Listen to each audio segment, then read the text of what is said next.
west coast of Africa, looking today much as it did 100 years ago. At that time, the old evils of the slave trade had become a distant, though disgraceful, memory. But there now opened a new chapter of confrontation along these tropical shores. In past years, Europeans had come here for profitable business. Now they wanted more, much more. Old trading posts like this one had long been the scene of a partnership between maritime traders from Europe and local Africans. By the 1880s, that old partnership was being swept away in a dramatic change, the outcome of a new European drive for overseas empire.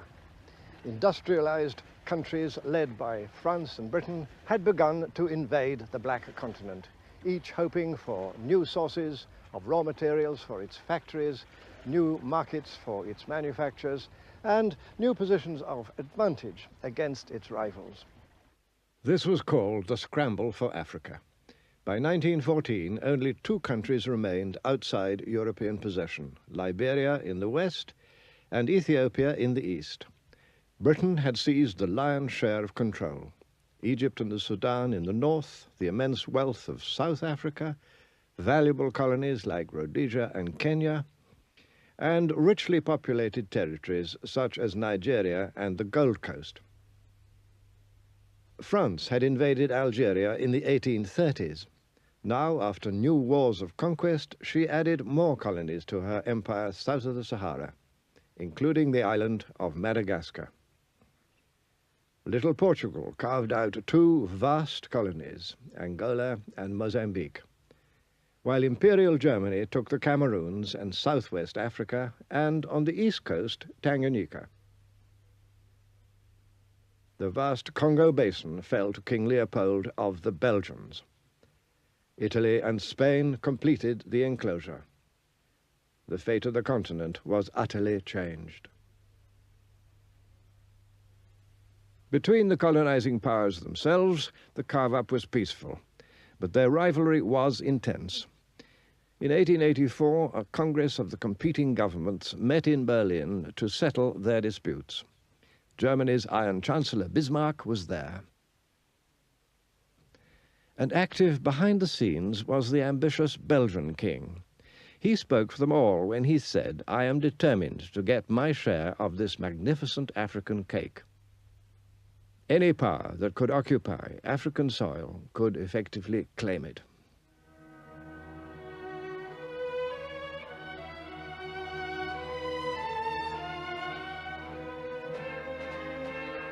Now the task was to stake out frontiers in utterly uncharted land. Said the French Prime Minister, "We have embarked on a gigantic steeplechase into the unknown." The British Prime Minister Lord Salisbury was to say of this period, "We've been engaged in drawing lines on maps where no man's foot has ever trod. We've been giving away mountains and rivers and lakes to each other, only hindered by the small impediment that we never knew exactly where we were."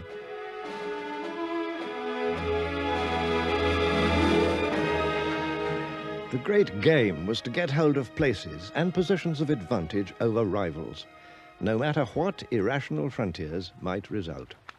One of the most absurd cases was the magnificent Gambia River.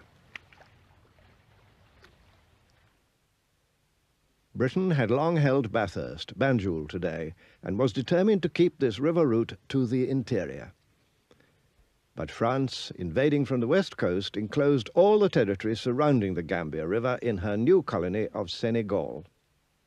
So the French were naturally eager to obtain the Gambia River. They offered Britain, in exchange, the much larger and richer Ivory Coast. But the British Parliament insisted on keeping the Gambia, thus dividing the peoples of the region. And the result was, and is, a country that is 300 miles long, but never more than 30 miles wide.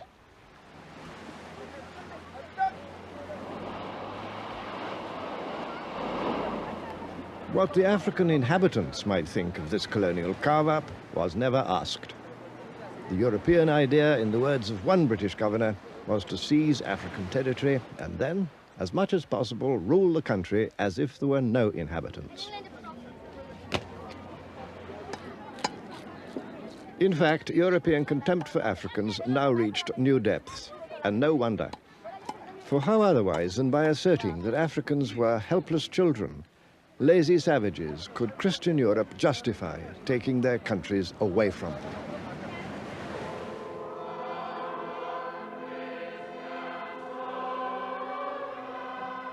The helpless children, meanwhile, sang their own version of a famous hymn. Onward, Christian soldiers, into heathen lands, prayer books in your pockets, rifles in your hands. Take the happy tidings where trade can be done. Spread the peaceful gospel with the Gatling gun. The European invasions were widely resisted. Conquest was never easy.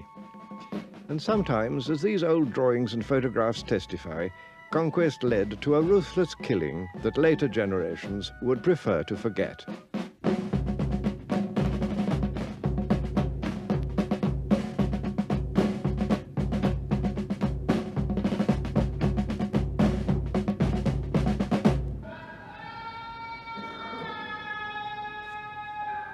Resistance took many shapes. In French West Africa, a focal point was found in Muslim loyalties. Many heroes, still unforgotten, came on that scene. Some, like the Senegalese religious leader Ahmadou Bamba, offered the way of peace, but were still sent into exile. Others, like the fierce warrior leader Samori, fought off French attack after attack and was crushed and exiled only after years of war. Death took many, strong or weak. With the skulls of earlier wars displayed in their capital, Kumasi, the powerful Ashanti nation ruled over most of modern Ghana. Led by their kings, who had the title of Asantehene, they'd long defended their country against Britain. But now they desperately wanted a peaceful settlement. In 1895, fearing a disastrous war with Britain, King Prempeh made a strong bid for peace from his palace here at Kumasi. He offered the British the right to establish in Ashanti a chartered company with all the concessions, the privilege that such a company could possibly desire. But it wasn't enough, for the British now wanted territorial possession as well as privilege. The Ashanti nation had already fought long, hard battles against the British. But this time, in 1896, they decided to surrender.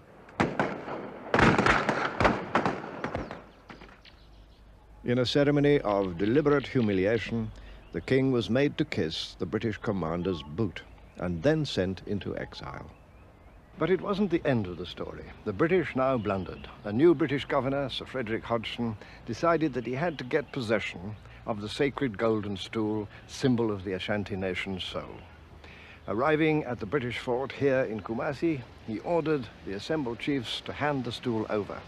Worse still, he demanded the right to sit on it, something that no person had ever been allowed to do, not even the king himself.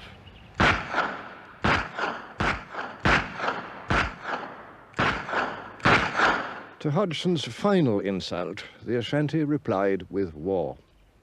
This little fort at Kumasi is what the British had built, just in case, and now they sorely needed it. The few dozen British inmates of the fort were besieged for months and had to eat rats to stay alive.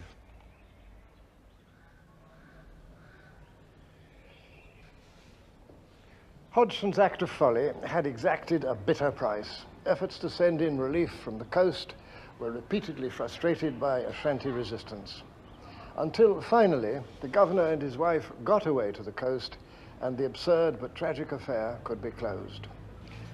This ended war between Britain and Ashanti, and a year later, in 1901, the British quietly annexed the country, which became part of the colony of the Gold Coast. All over Africa, the new military technology of automatic guns gave easy victories to the invaders.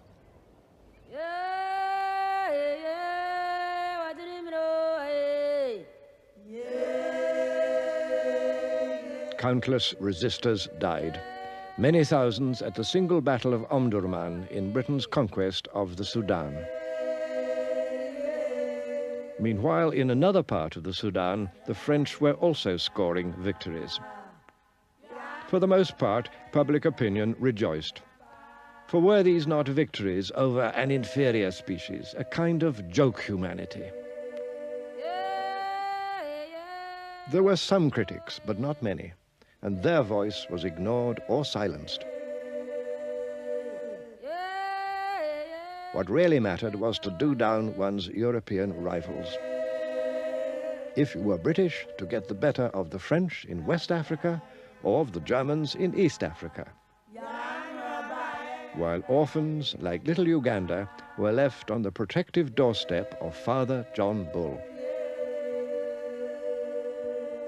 Even before 1900, there came a new source of conflict: settlers from Europe. French in the far north, Dutch and then British in the far south, and some Germans.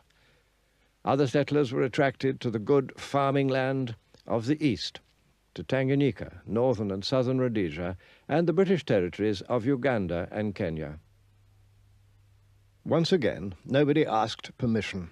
An early French governor had laid down the golden rule. Wherever good water and fertile land are found, he said, settlers must be installed without questioning whose land it may be. The settlers, not surprisingly, agreed. The next step in East Africa was to build a railway from the coast to the interior. The line was completed in 1901, and millions of acres of good farming land in Kenya were opened to white ownership and settlement for the buying price of next to nothing. These white strangers, oddly enough, were at first welcomed by the African inhabitants. But the welcome didn't last for long, for they soon discovered that colonial government wanted them to give things, above all their land and their labor.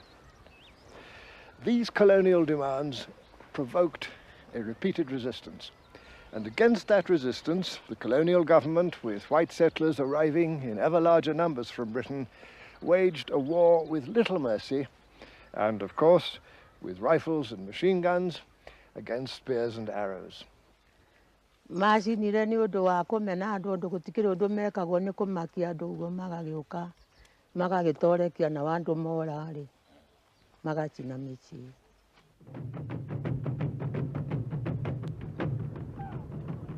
This beating down of a sometimes violent and desperate African protest was called pacification, or less politely, hammering.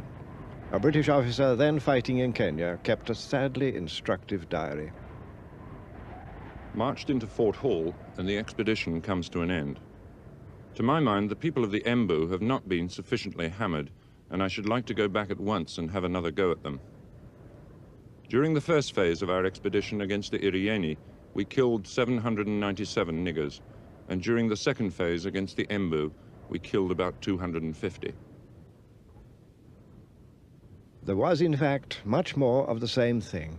In a sixth campaign against the Kenya Nandi, for example, British troops reported killing 1,117 people, besides seizing all their livestock.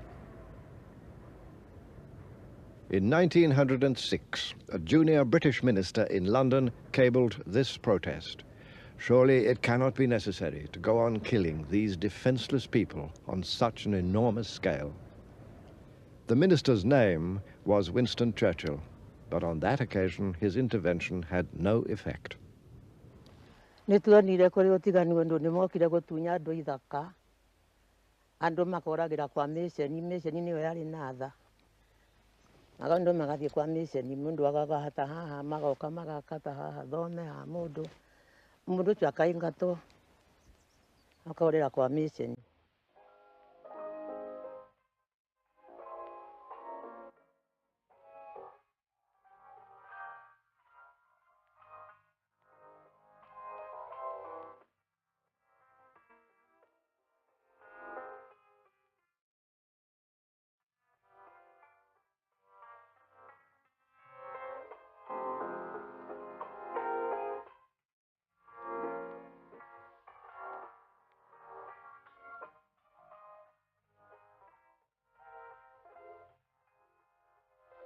Maga kaketaka makairi gare ukwaro matana ko makairi gakewe gatwekane kya muthungu mwana mari ku makaingatwo makorera kwa mission.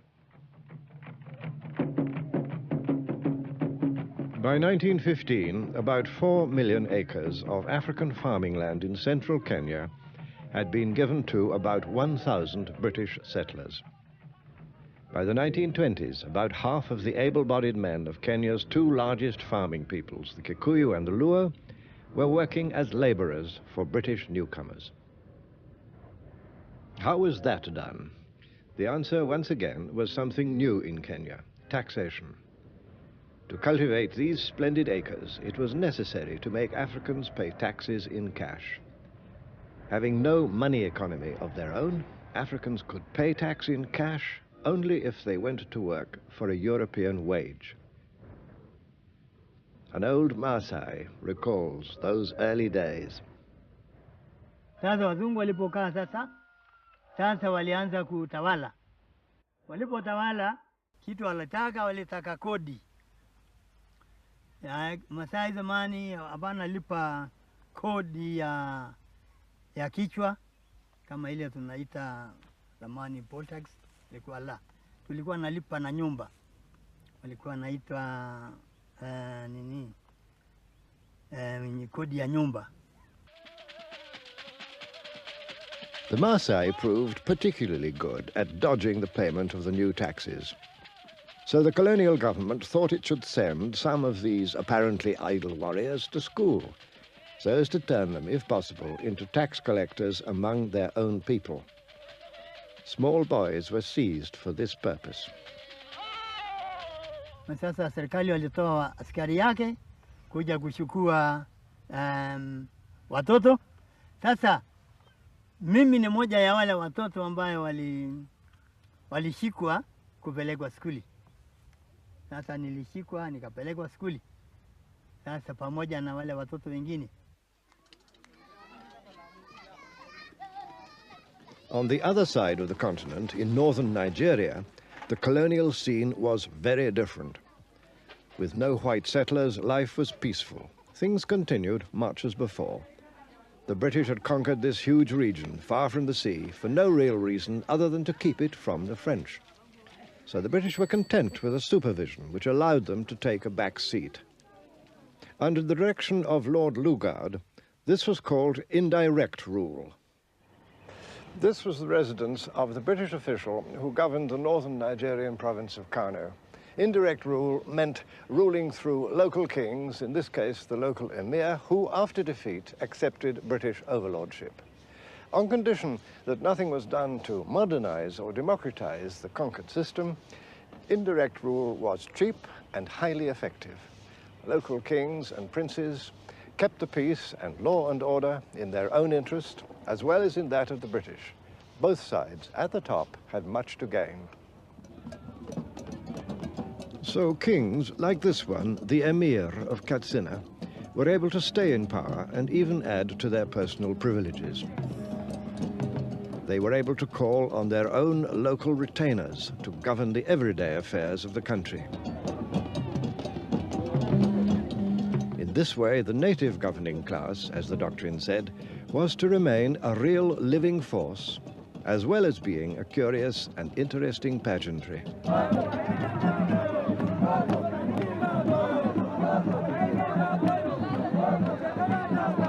The ceremonies are the same as 1,000 years ago. There were kings in northern Nigeria when Richard Lionheart set out on crusade. Today, he and all the emirs of northern Nigeria play their part as subjects of the King of England. But their subjects still show their loyalty as in the days when Katsina was warring with her neighbors.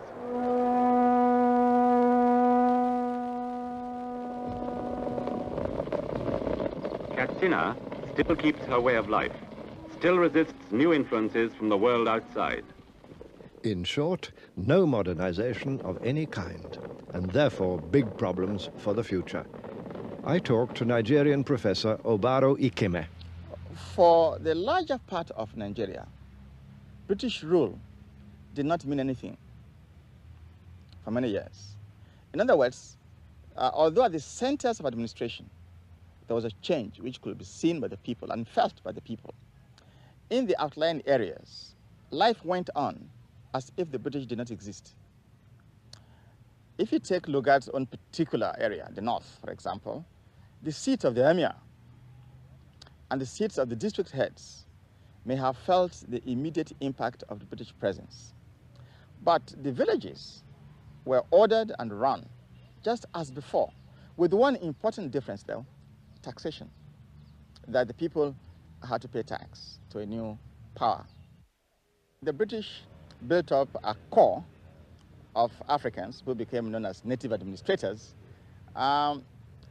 developed some commitment to the system. The salaries were comfortable.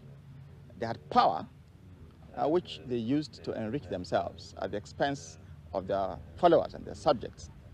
Consequently, the British were able to succeed largely by developing a core of people who became partners with them.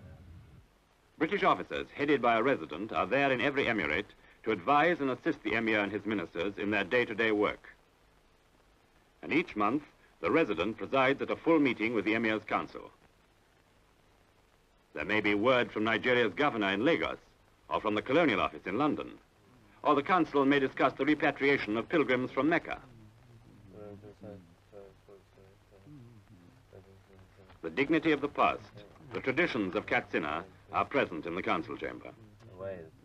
Here, once more, this time behind polite words, was the essence of colonial paternalism.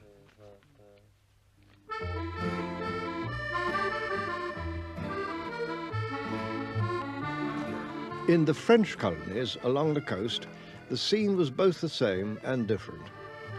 Dakar, capital of Senegal, actually the little suburb of Rufisque, a charmingly nostalgic place. Senegal was France's oldest colony in tropical Africa, and one where the French presence, like that of the British in northern Nigeria, could easily be absorbed. Generally, the French ran their colonies on much the same system as the British. But there was one important difference. The British thought that their Africans could never become anything but Africans, and certainly not British. The French idea, on the contrary, was that in the end, at some distant time, all their Africans would become black Frenchmen. The culture and the language of France were offered as the eventual supreme blessings. This idea was called assimilation. Originally, this was a generous idea, but colonial rule reduced it to little or nothing. Yet in 4 municipalities of coastal Senegal, assimilation did take effect. This picturesque island of Gorée, just off the port of Dakar, was one. Here you could go to school and even become a French citizen. But you belonged to a tiny minority. By 1926, only 48,000 Senegalese had become assimilated out of a total of 1.5 million. The Senegalese historian, Professor Cheikh Anta Diop, explains. C'est en fait certain, dans la pratique, ce n'était pas possible. Et dans la pratique, il y a eu 4 communes. Ici au Sénégal et partout ailleurs, pratiquement, c'était le système de l'indigénat. Donc, à cause du rapport numérique, la politique d'assimilation n'était pas applicable sur le terrain. One man from Gorée Island who did make it and carved out for himself a brilliant career was Blaise Diagne.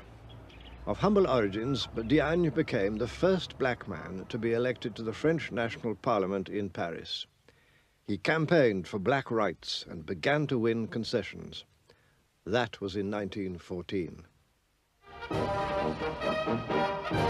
During the First World War, an embattled France called for tens of thousands of African troops as Flanders swallowed its victims. Blaise Diagne agreed to be France's recruiting sergeant, and his African reputation vanished in the slaughter.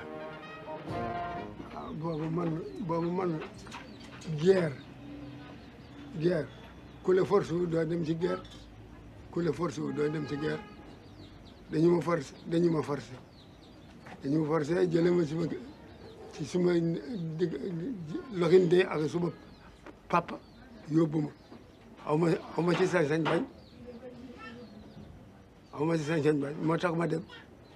Xam nga ku la bëgg yóbbu ci guerre du la neex gannaaw xamuloo ko du la neex.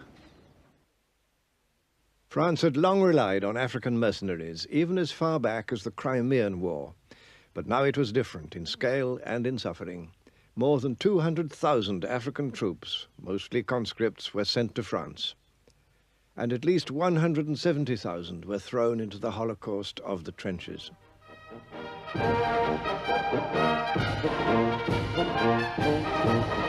Thousands never came home. Others returned with an experience that survivors have still not forgotten. xeex nañu ak Allemagne yi rey nañu leen ñi la ñuy jóg seen baat ñoom jóg suñu baat ñu la ñuy jóg seen ndox ñu jóg seen ndox ñi lañ jël di ñëw nekk gumbo ñu la dal di ñëw nekkul dara nekkuñu dara ah waaw lox ci ma loxo bi ci la bokk ci la dog benn bala ngi di bu génn si fii mu ngi nii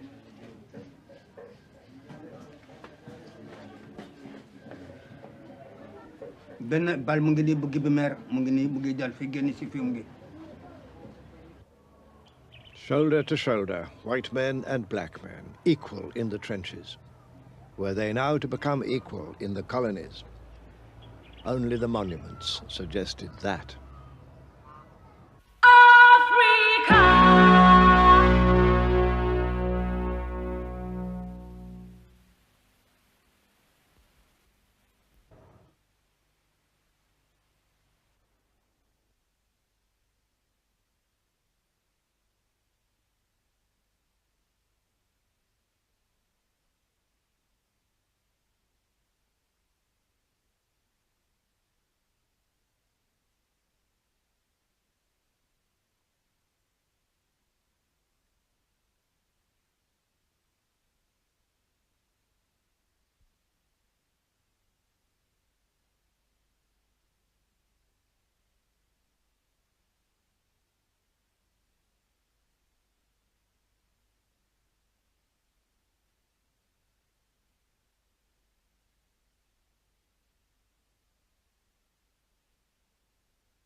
With the coming of peace in 1918, the victorious colonial systems looked more strongly entrenched than ever before, though military rule now gave way to civilian government.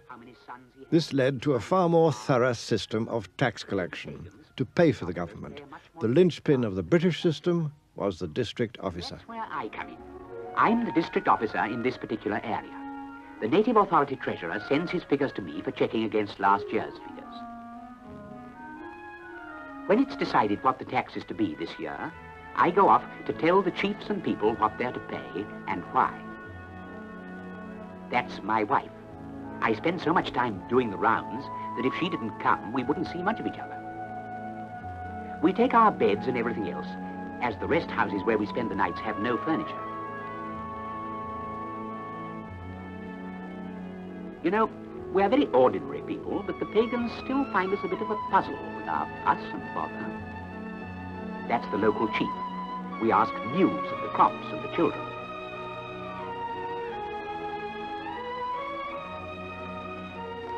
It's like sitting in a shop window. We come here every year and follow the same ritual, but they always behave as though it was the first time. Peace is all very well, but it is dull, and they love a bit of variety. Many colonial officials were good, practical, hard-working people devoted to their ideals. They were sure that the strong paternal arm of colonial rule must be a blessing for Africans and would have to be continued for centuries. They firmly believed that if left to themselves, Africans would simply go on living as before, and that, they thought, would be a thoroughly bad thing. An old film tells the story as the colonial officials saw it.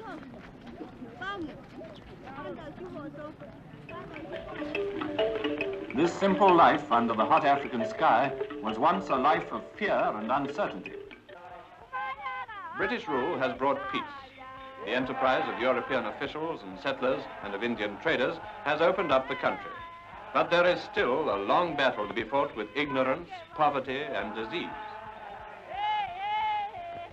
In these lands, where there are so many changes to be made, much can be achieved by money and the initiative of the white man.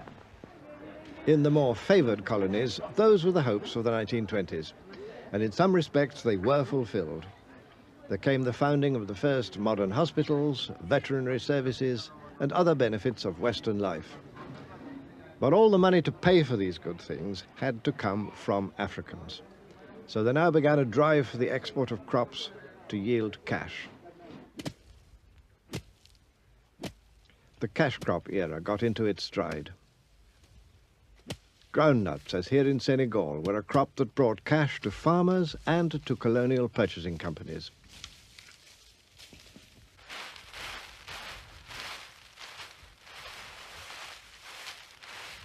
But the cash crop's success also brought problems. Il est certain que l'arachide a été introduit pour alimenter tout simplement la culture, la monoculture de l'arachide a été introduite pour des raisons industrielles, ni plus ni moins. C'est en 1848, je crois, que des Marseillais l'ont introduite ici pour fabriquer tout simplement de l'huile pour vendre ça sur le marché international.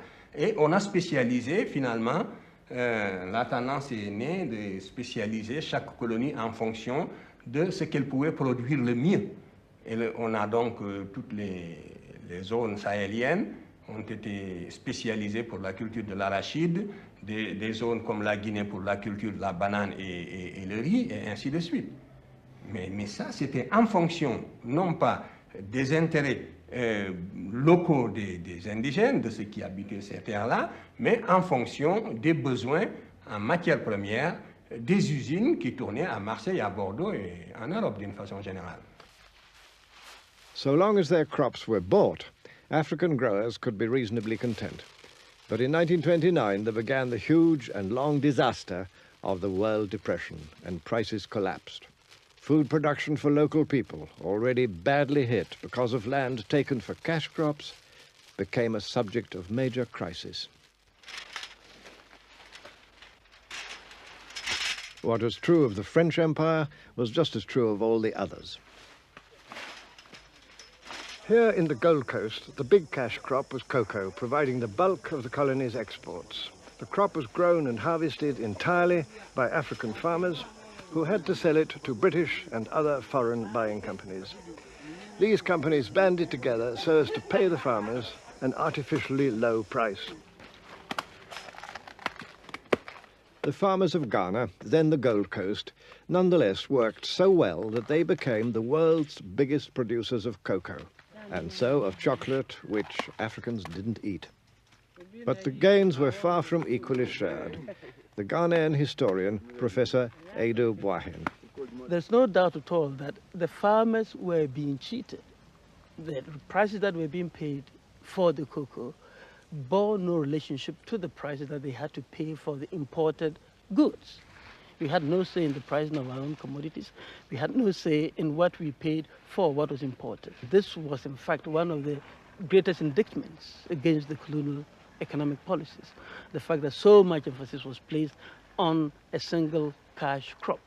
And we had to import rice, we had to import oil, palm oil, and so on, to feed ourselves, because so much emphasis and so much attention was paid to this single cash crop cocoa.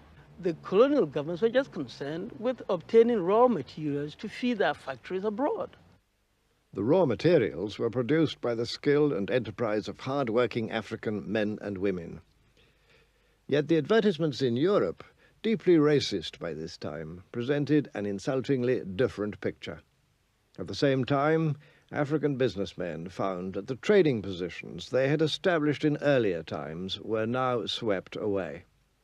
There's no doubt at all that before the colonial period, Africans were playing a far more important and dominant role in the economy than during the colonial period. There were many of them running their own import-export businesses.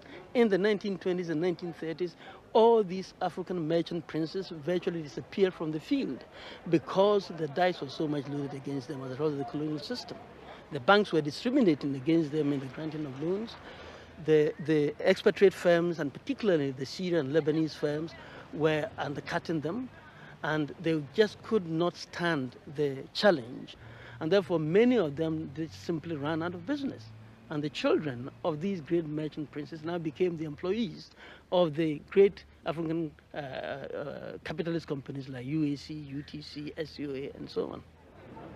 Colonial trading companies, British, French, Belgian, Portuguese, monopolized wholesale business with the full backing of their colonial governments. What King Leopold had called this magnificent African cake was beginning to yield its riches. Often those were painful days, but they have to be recalled by anyone who wishes to understand the problems of Africa now. The turmoil of today in the Congo or Zaire has its roots in the infamous Congo Free State of King Leopold. Here the emphasis was on the growing of rubber, and the methods used to extract it were no better than a reign of terror. Local people were forced to collect rubber under the most cruel conditions, as these old photographs show. If the rubber they collected was poor or small in quantity, men, and sometimes women too, could expect to lose a hand or foot in punishment. Terrible things were done. An official British fact-finding commission reported. The daily agony of an entire people unrolled itself in all its repulsive, terrifying details. Public opinion in Europe grew horrified. Gradually, the agonies were reduced. Yet huge damage had been done, moral as well as physical, and was going to cast a dark and violent shadow over the future of the Congo.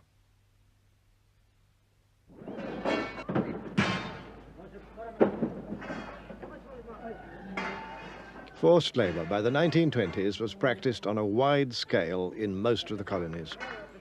All early roads and railways were built by forced labor. Much was achieved, but the cost in life and health was sometimes catastrophic. This spectacular railway in French Equatorial Africa was built by 125,000 Africans to link the coast with Brazzaville, the inland capital. Beyond doubt, a great feat of engineering. But before a single passenger could travel on it, nearly 14,000 Africans were to die in building it. Travel in comfort came at a price. By the 1920s, the colonial railway map was complete. These lines had one central purpose: to ensure the export of minerals and other wealth, most of all from southern Africa.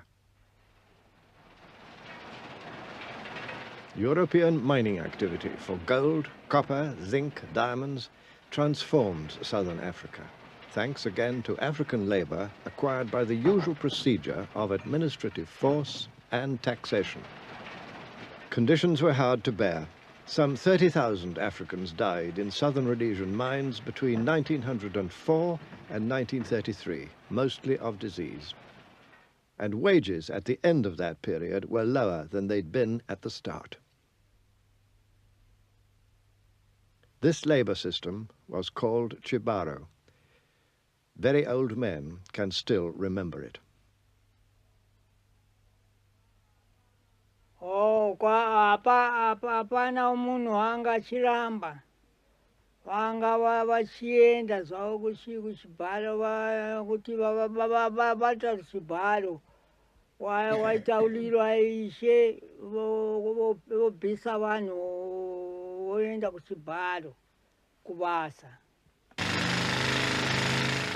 Gold mining boomed. In those years of Chibaro, the southern Rhodesian mining industry produced gold worth £87 million sterling, at the cost of 20 dead African miners each week on average for 30 years.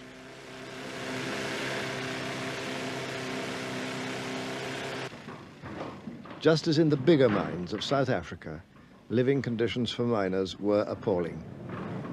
Safety provisions were primitive. Discipline was often brutal.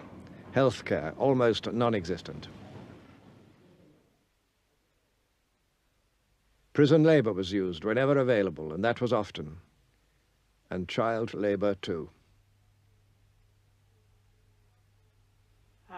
Takamboenda achiwakomana so taenda kuchibhalo kwanzi kunodikanwa vanhu kubasa.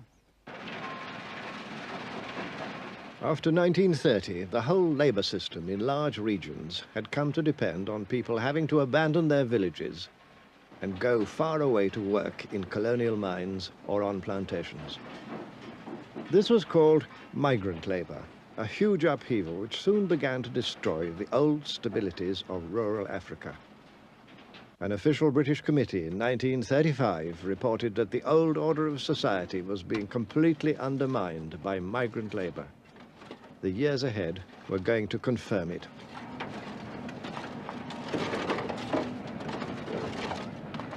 But it was in the Portuguese colonies, especially Angola and Mozambique, that forced labor was at its worst. Here in Mozambique, and by brutal methods, African farmers were forced to grow cotton and to sell it at prices fixed by the colonial government. Prices kept so low that the farmers used to say of the cotton that they were forced to grow that cotton was the mother of poverty.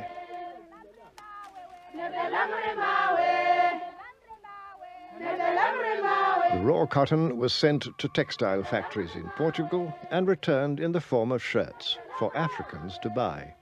All the profits were Portuguese. The more the farmers learned to hate cotton, the more they were forced to grow it on pain of severe punishment. Senzaku lisinzisa tiko hinkwaro akuari byala thonji atiko hila lingasungula kushaniseka hakona avakapataji avafamba amintini nemasin'wini loko bile dina vakhumuka avalandziwa vayatekiwa vabiwa hi tintshilani vaya masin'wini na va nga dlanga yexekadori va ta ni khoma se ni ya jele akuwena wena xekadori wa ku ni byetelaka vanhu va ha ri mikhwatsi thonji na hi ku ba se ni yala se ni kangateliwa ni ba xipakani va ba xipakani xa wunharhu ni ku swa ringana se va jele 15 days jele.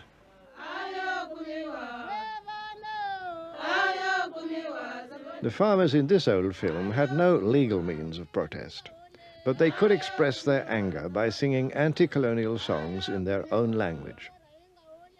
There seemed then no way out, no hope ahead. And before long, the same disaster struck here as elsewhere. Food crops disappeared, and once prosperous areas were hit by famine. Kunene tindlela tive tikulu nkama lowo hikusa aloko amutini lwangani vasati vambirhi vanharhu hinkwavo a va nyikiwa masimu ya thonji kutani athonji ali hlakuluwa kanharhu thonji kutani a ku nga ri na nkama wa ku tirha masimu a ku nga na nkama wa ku veni hi tirha masimu ya hina hi byala mavele leswi fanekelaka ha kona ni leswi hinkwaswo a li karhi hi tirha swona swa tifijao ni timavele ni hinkwaswo se a tindlela ti kula hi ndlela yoleyo.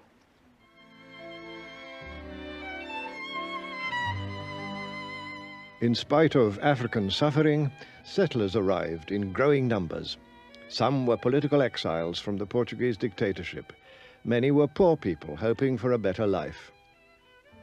Sent out to be farmers, most preferred the easier life of the towns. They opened shops and businesses and aimed at the success which had eluded them at home. This actually suited the official colonial doctrine. The Portuguese dictator Marcelo Caetano laid it down in plain words. The blacks are to be organized and enclosed, he said, in an economy directed by whites.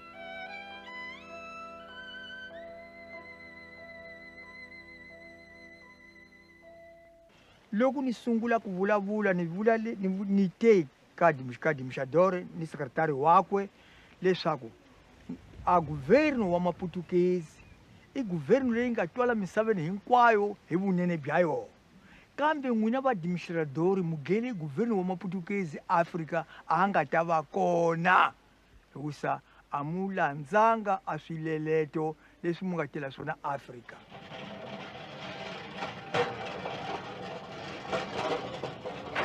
Mass resistance was to develop later. But already even the poorest and least educated Africans could see that colonial rule had much more to take than to give.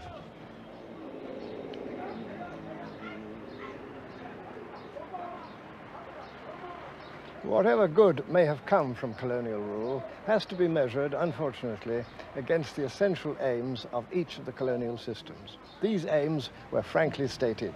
They were to extract wealth. We've looked at some of the ways in which wealth was extracted, by the use of forced or cheap labor, by the seizure of land, by the incessant pressure on growing crops for export rather than crops for local food needs, and always by the deliberate treatment of Africans as inferior beings. Whatever appearances might suggest, Africans in fact were no longer prepared to accept their permanently inferior status. All over the continent, the first signs of a new political dissent had already begun to appear. In the 1920s, for example, with the protest action of Harry Thuku in Kenya, at the same time with Casely Hayford and his companions in British West Africa. And perhaps above all with Herbert Macaulay, often called the father of Nigerian nationalism. But their demands were small. Some of these early nationalists were completely taken in by the British system. They thought it was a good thing, and that we should become part of that good thing.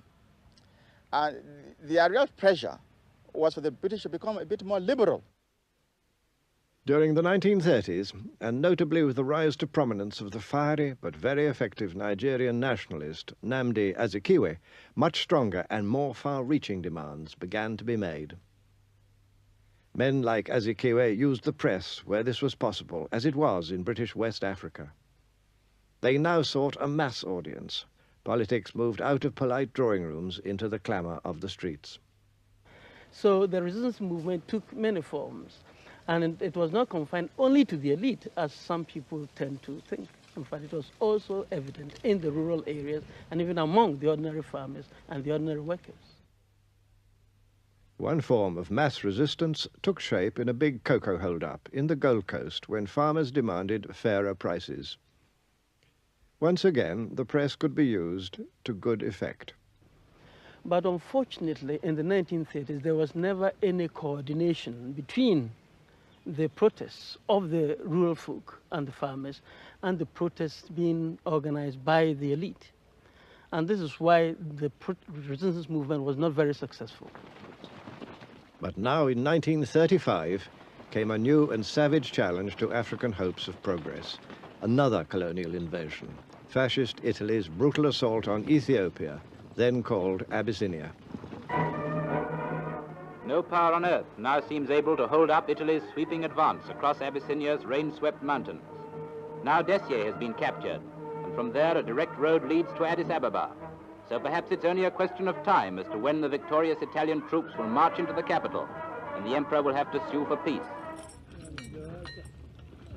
With the colonial powers sounding quite pleased about this invasion, Italy's armies pushed on against a far weaker adversary and bombed and shelled their way to success. But Africans were outraged. For the first time, the blacks all over the world, this time not even Africa alone, but the blacks all over the world felt that they have been attacked. You know, Ethiopia and Liberia were the only two countries in Africa that were able to maintain their sovereign existence during the period of the scramble and the occupation of the continent by the imperial powers. And Ethiopia, therefore, became the symbol of hope, not only for Africa, but for all the black peoples all over. Ethiopia was looked upon as the symbol of the revival and the regaining of the independence and sovereignty of Africa. And therefore, when this invasion took place, It meant the complete snuffing out of this last beam of hope. Italy's troops entered Addis Ababa, capital of a now subjected Ethiopia, and still there came no more than verbal protest from outside powers. Yet Ethiopia's defeat, painfully confirmed when her people laid down their arms, sent out a call for action to Africans everywhere. Indeed, for some of us, 1935 now is being considered as the more appropriate date for the beginning of the modern nationalist period of African history, rather than 1939 or even 1945, because we believe that but for the outbreak of the Second World War in 1939, probably the struggle for independence would have begun from 1935 as a result of the indignation, as a result of the anger, as a result of the emotions, as a result of the strong feelings of anti-imperialism that were aroused by the Italian invasion of Ethiopia. Those feelings were aroused above all among the few who could win a modern education at schools like this one, at Chimota in the Gold Coast, where Kwame Nkrumah, future leader of the country's independence movement, had been a student. Young people began to read whatever anti-colonial newspapers they could find. Even in the midst of discouraging years, hope flourished afresh. A new generation of educated Africans, some of them trained here at Achimota, was reaching maturity. And then came the tremendous upheavals of the Second World War, surging with revolutionary force through the entire colonial world. By 1945, as we shall see in our next program, the scene was set for great dramas in a struggle for independence.